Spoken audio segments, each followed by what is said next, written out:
Each year, according to the FBI database, the NCIC database, there's about 400,000 children that are reported missing.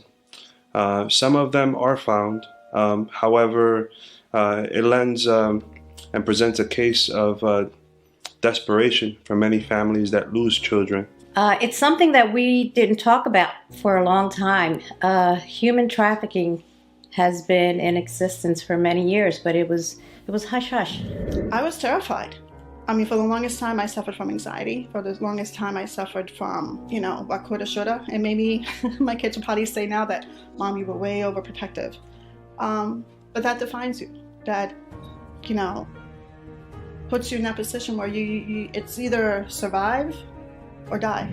I had a situation one time where I was playing in high school, playing for the softball team. And, I'm a teenager. I didn't have a car. Waiting for the bus. I was at the bus stop waiting, and I had my softball uniform on, and this car just happens to go, and the gentleman looked at me and literally did a U-turn, came back. I went back like this, and he says, "Oh, no, I'm not going to do anything to you. I just want to give you my card, because I think you have a beautiful face. I want to photograph you." And I said, he says, "Okay, look, I'm just going to put it here." 2 days later, the gentleman came back, and I was at the bus stop again. And he came back, and this time not just with one person, but with two other individuals. And they grabbed me, put me in the back seat, and said, "Okay, I'm gonna take those pictures now." I don't know how, but I said, "Oh no, this is not gonna happen to me." And I elbowed one in the throat, pushed him, opened the door, pushed him out, and I got out and I just started running.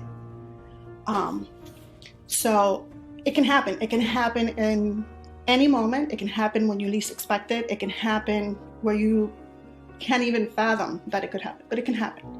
And this was in broad daylight back then. Welcome, everyone. This is Austin. This is Flashpoint Friday. Your turnaround story starts here. I'm so glad that you're with me today, whether you're live or on the playback.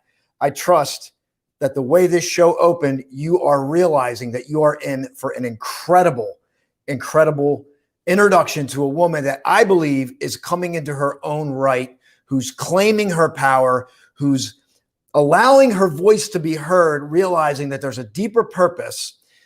And not only that, she's one of the authors in our book, Flashpoint. Your turnaround story starts here. 12 incredible stories and the lessons learned. And Lucy Nelida is one of the people that are in this book. Not only is she everything I just said, she's been working with young girls for many years. She's been an advocate. She's kind of reached down to empower them, to inspire them, to help them get over whatever trauma that they've gone through, to help them believe in their dreams again. As a matter of fact, she's writing a program, The Healing of a Lotus Heart. It's a book that's going to be coming out. There's a whole program. She's talked to schools. There's all kinds of incredible things that are happening. You're basically watching Lucy step into her own right and step into her power. There's a bunch of other things that I'm going to talk to you about, Lucy. But before I bring Lucy on, I want to introduce you to Flashpoint. There's a couple themes that are involved in the show. Number one is the hourglass. We focus on the hourglass to remind us that we can't live in the past, right? We can't live in the past. We can't live in the future. We can only dial into right here. So whenever you're getting this show, my intention for you is to get something from this. And it's going to happen when you're present and you're in this moment. So whatever's going on, take a breath, step into this moment with us, allow something new to show up. Put the filter aside, grab something for yourself, okay? We have the cowbell, which is to highlight great moments throughout the show. If there's something that moves you, stokes you, provokes you, evokes you, type in cowbell, and we're going to highlight with the cowbell. The other thing we just added is the Thomas Edison light bulb. I bought this up in Menlo Park at the site that Thomas Edison created the incandescent light bulb that would be in existence for 100 years. And it's to remind us that failure is not failure. It's successful ways to create other ways. He said, I didn't fail. I created 10,000 ways that the light bulb wouldn't work. So I want to remind you that failure is a part of the process. All right, here we go. Are you ready? Help me introduce, give me some hearts, give me some love. Help me introduce this incredible woman and also a really close personal friend, Miss Lucy Nelida. Hi. Lucy, it is so, I've been waiting for this. This has been, you're the last of the authors to come on Flashpoint. You have an incredible story. For those of you that are just joining, I'm going to call you to go back and listen to the beginning, and maybe we'll share it at the end if we have time. Lucy, you are a pioneering member of Flashpoint. Your Telegram story begins here. No, but you are a pioneering member of this particular calendar that was featured in that video. Oh, yes. I was approached by Beatrice Caraballo Sanabria about, she wanted to do this calendar about showcasing women, everyday women who make a difference in their communities, et cetera, et cetera. But one of the features was that we wanted to support human trafficking because it's not so much out there. You know, there's information out there, but it's not widely or nationally really talked about. It's kind of one of those things, taboo, that you don't really discuss. We know it exists, but it's not at the forefront. So she approached me and these 11 other beautiful women.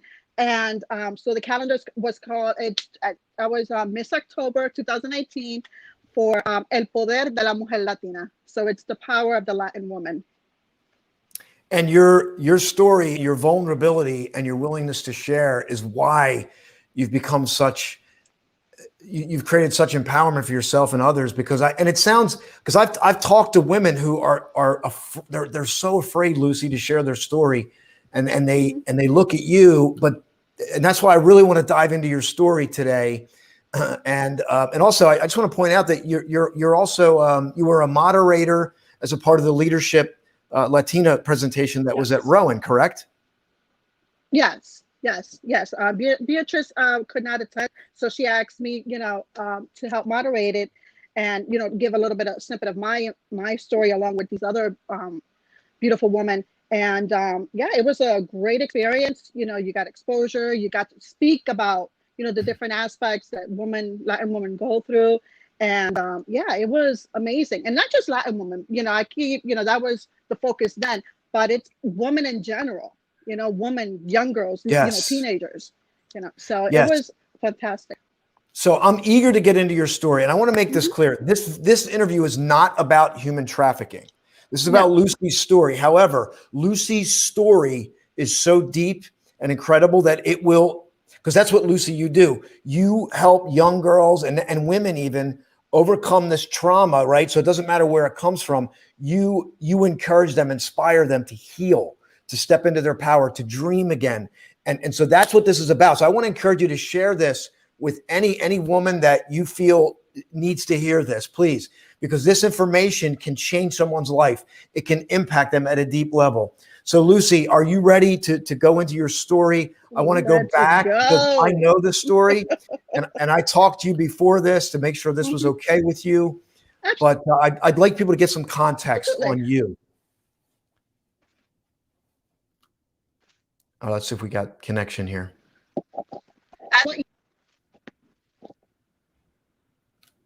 Okay, we have a little bit of a rough connection, but we're gonna stay with it while we're doing that. Hey, Mandy, I'm glad you're here. Thank you so much, Mandy. Mandy's one of our co-authors in the book as well. Incredible story. Welcome. Hello, I'm glad you're here. So glad to have you here. Okay, are you back with me, Lucy? I'm here. All right, let's go for it. Let's talk about your story and how you got here. Where did this all start? Give me a little bit more specific. Like, where do you want me to begin? Like, what exactly? At the beginning. At the beginning, I mean, I will touch upon certain things. I don't want to give too much.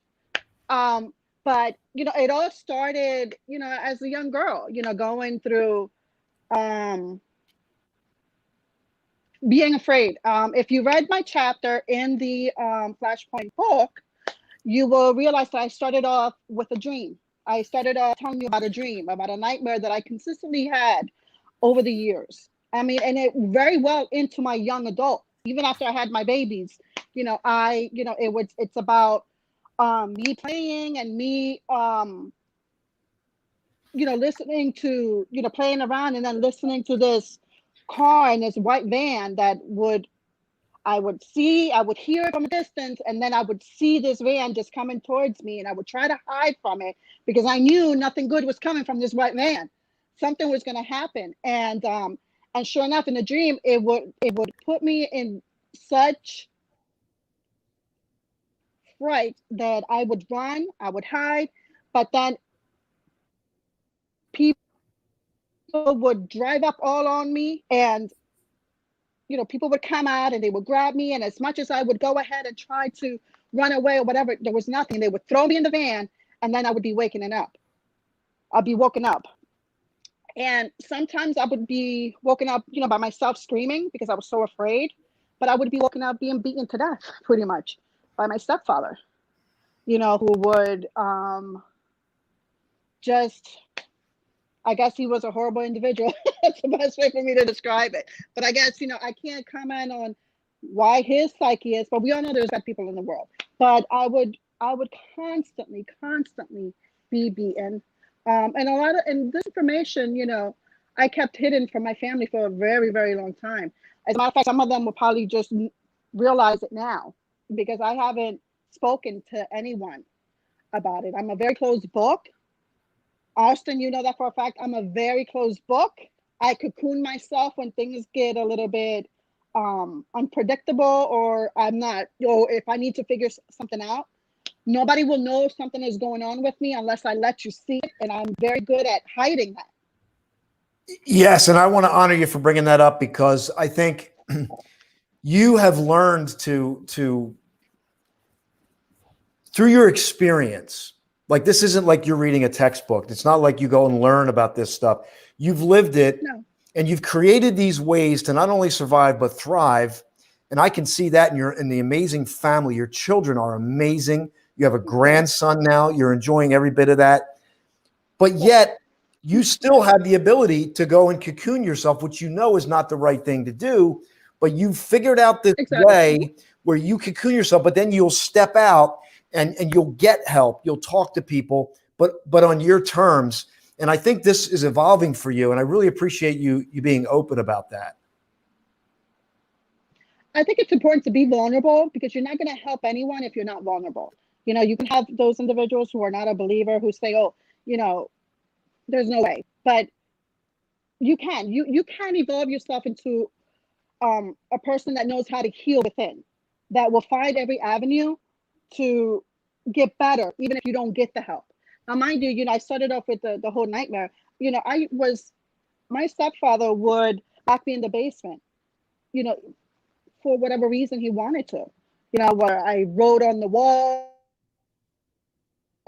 if I made a mistake and yelled, or if I cried. At the time when I was living with my mother, if I yelled at my mother, or I wanted to be with my mother, I wanted to play with my mother, and he wanted attention, he would lock me in the basement. And sometimes without dinner, sometimes I slept overnight in the basement.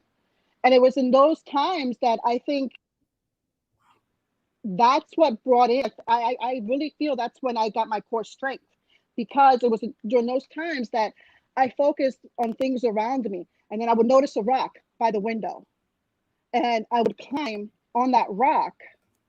I would climb near the window, and I would grab the rock, and that would be my safe space. And then another thing that was miraculous for me when I think back, and it's so important, I would always see a bird by the window. And this is every single time I was locked up in the basement. Every single time I had a bad experience, a bird would always show up by my window. Wow. And this is even true to this day. Just as a symbol of, what did that bird mean for you? For me, my faith, and I don't practice religion. I believe in a higher power. I believe in God, and that my spirituality is very strong and my faith is very strong. And I'm not going to sit here and say, oh, God this, God that. No. But whatever it was, whether it was a higher power, whether it was God, whatever. Mandy asked for the cowbell. She's feeling it. So I want to, the cowbells and we highlight a moment that just happened. We're talking about the bird outside the window that when Lucy, so please continue, Lucy, what this meant for you. So it just meant that I wasn't alone. And that was, I would focus on that and I would say my prayers. I would pray. So I don't, for me, in my darkest moments, I prayed and something would happen. Either I would feel like a core strength that would push me to move on, and they would push me to other things, to better myself. And if you know what I mean. I do know what you mean, Lucy. I do. And from there, I guess later as an adult, I realized that my mother must have been in a domestic violence Hold on. relationship that we went away. So let me. You cut out for a moment, Lucy. So let's just share this again. So you realized that your mother must have been in a domestic violence relationship, because I know we ran away during the middle of the night and we wound up in New York. And wow. Over there, it was scary for me. Mind you, I was always very intelligent. I was a seeker of the world, even as young as I was. When I would go to Sunday school, Sunday Bible school or whatever it was, my question to the nuns or to everybody, anyone in higher position was, well, where did God come from? Well, how can he exist? If there was nothing out of nothing, then how does he exist? So I've always been a very deep thinker. I've been reading since I was at a very young age. When I went to school, I was bullied because I had very thick glasses. My vision is very bad. If I can't, like right now, if people are commenting or whatever, I can't see it. Well, we're gonna highlight some of these comments. Yeah. Even when you highlight it, I can't see it. That's well, that's okay. When we get a break here, I'm gonna highlight these comments. And so I was bullied. I had very thick glasses. I was bullied, and then I got skipped a grade and into third grade. Well, then I was even more bullied. And then my mother went through this period where she went from boyfriend to boyfriend to boyfriend. And unfortunately, things happen. Things happen. Mandy's saying, "Well, we see you beautiful." Oh, thank you. And so, my mother went from boyfriend to boyfriend, and, things happened, you know what I mean? So as a young woman, I was abused. I was sexually abused. I was, physically abused. And it was difficult. I was on, and I didn't understand why I wasn't being protected. Right. Let me just pause. Lucy, I'm going to pause for a moment because your connection is in and out.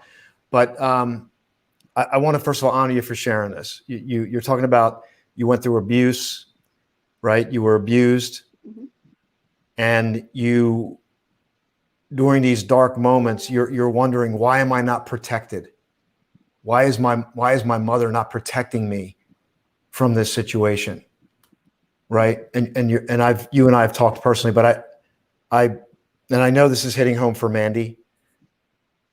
So I wanted to just make sure, because you are cutting out. So I'm going to turn it back over to you now, because you've really you're such an inspiration. So I'm just every other woman, Austin. I know you say that, but you're really not. You're really not. And I think just every other one. There's really it always wondered.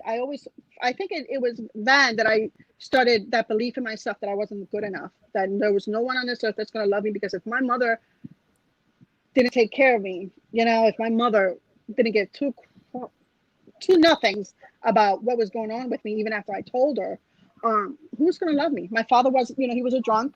He left my life. I think I was 4 years old when he went back to Puerto Rico. And I never saw him again until I met him briefly at the age of 13. And then he came back into my life at the age of 19. So I really didn't have a relationship with my mother and or my father. And So I felt very much alone, very much alone. So you're talking about a, 7, 8, 9-year-old, 10-year-old girl who should have been worrying about play dates, playing, learning, being in dance class and things like that, just trying to survive, trying to make sure there was nothing coming back behind her to grab her, or nobody that's going to smack her or pull her hair or jump her. I mean, I got jumped at least 4 or 5 times, at the age of 9 by girls. I mean, I was bullied. It was very, I still have a scar on my arm from a girl that bit me, and she left an open wound. I still have the scar, so it's one of those things, that you think about it and you're like, wow, this is what I went through. And then, Oh God, I always say, my saving angel or my saving grace was my grandmother. My grandmother was the epitome of toughness. And she was just the epitome of toughness and strength.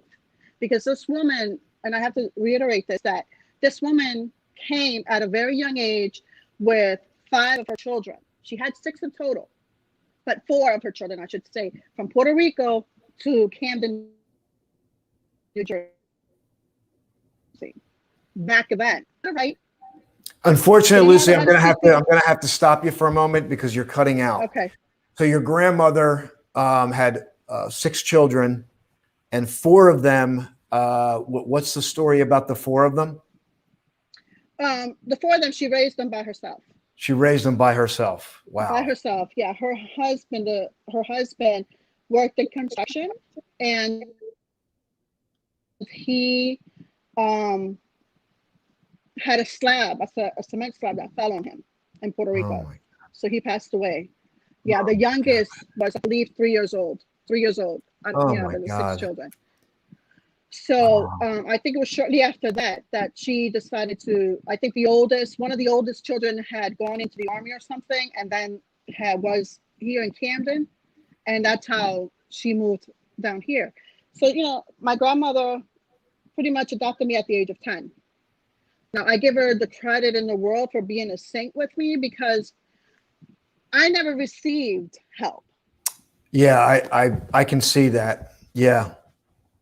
She probably had a lot of grace with you, and she knew how to love you.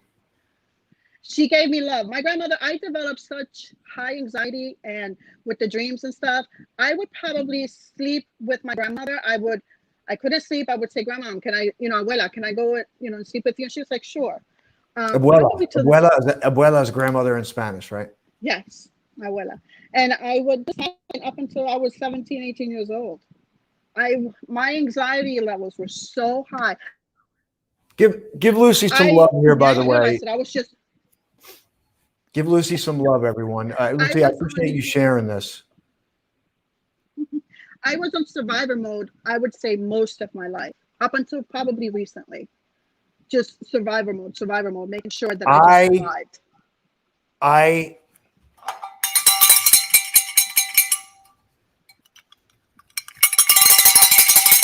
I'm doing that because what you just said, I've been in survival mode up until recently.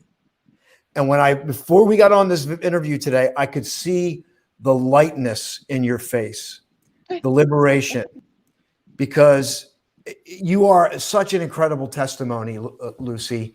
And there's so much good you're doing in this world, and you're going to do in this world. And we have about 8 minutes left, 7 minutes. I want to talk about the lotus flower, and because this is the epitome of your story. It's like the lotus flower embodies who you are, and it's going to be a part of your book. So I want you to talk about this, and and not to mention all the young women that you've helped to this point already. Now imagine what's going to happen moving forward. Absolutely. Well, I mean, from a young age, I realized that I had an affinity to listen, and I had an affinity to just process information. I'm the quiet one that processes everything, and then I do.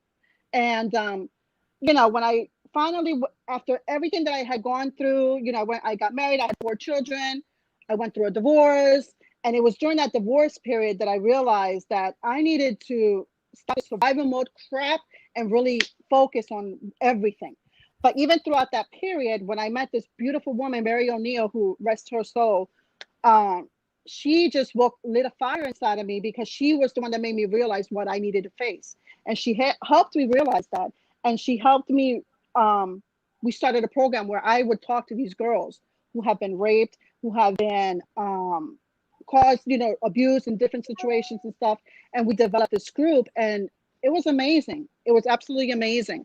And of course, the pandemic happened and stuff like that. But I'm still in contact with a lot of the girls. We text, we Zoom, so that's a good thing. But the book started from a very young age. I had this diary that I would write stuff in. I always pictured myself writing a book. What about? I don't know. I have a vivid imagination, and I can come up with different scenarios. As a matter of fact, I'm working on a trilogy for a fiction trilogy, but that's neither here nor there. Over here, my book started out as Lotus Rising. You know that. I remember. It was Lotus Rising, and I forget what, the journey, whatever it was. A reflection of growth. A reflection of growth. Lotus Rising, a reflection of growth. I didn't realize that was the process. That book was the process. And as I was going through it, there were many times that I had put it up on Amazon to get it published, but I would stop myself because there was just something in me that said, it's not ready. It's not ready. There's something missing. And I didn't realize that was actually the workbook. That was actually the process of what I did to heal. And when it hit me, I'm like, I need to redo this whole thing over. This is ridiculous. Like, no, this is the process, and this is the healing. So the lotus flower for me, as many of you know, or if you don't know, the lotus flower grows in the mud. It comes from such darkness, from the mud, from muddy beginnings. This beautiful flower rises.